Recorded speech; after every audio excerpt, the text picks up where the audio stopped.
নদীর বাঁকে। আপনার বাড়ি কোথায়? কি নাম? রঞ্জন বিশ্বাস।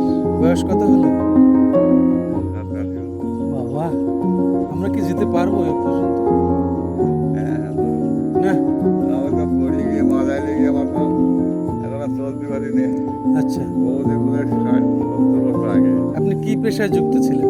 মানে কি কাজে যুক্ত আছেন? চাষের কাজে। তাই? কতদিন আগে? ওরে বাপরে। ছেলে মেয়ে কতজন আছে? আচ্ছা আচ্ছা, এখন হাঁটতে এইভাবেই। হ্যাঁ, ও লোকে নিয়ে যায় কেন এমনিতে? সে কি কি বলেন, কি মানে নিজের জিনিস নিয়ে যাবে এভাবে? আজব তো, মানে আপনার নিজের জিনিস লোকে নিয়ে যাবে? হ্যাঁ হ্যাঁ, আচ্ছা, এই রাস্তাটা তো ভালো না, একেবারে খারাপ। এটা কোন পর্যন্ত যাবে? ওই ব্রিজ পর্যন্ত চলে যাবে?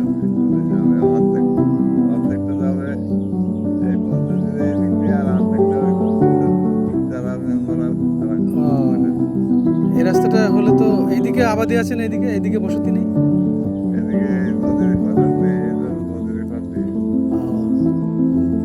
ওইদিকে নদী, তাই তো? ঠিক আছে, যান। আমি একটু সাইকেল ভ্রমণে এসেছি। হ্যাঁ, এইখানে অবধি থাকবো, এরপরে চলে যাবো।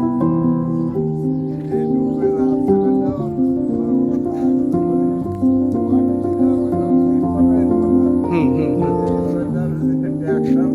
হ্যাঁ, আসলে মাঠের রাস্তা তো, ট্রাক্টর তো যাবেই।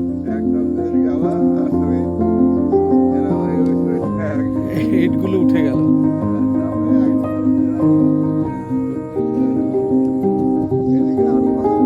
হ্যাঁ,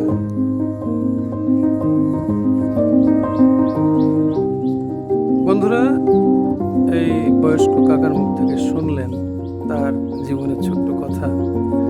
আর আমি এখন দাঁড়িয়ে আছি বাহাদুরপুরে জলঙ্গি নদী তীরস্থ একটি রাস্তায়। চারিদিকে জলে পরিপূর্ণ, শাপলা ফুটে রয়েছে। ওই দূরে প্রচুর শাপলা, মন চাই তুলে আনি। পাখির ডাক।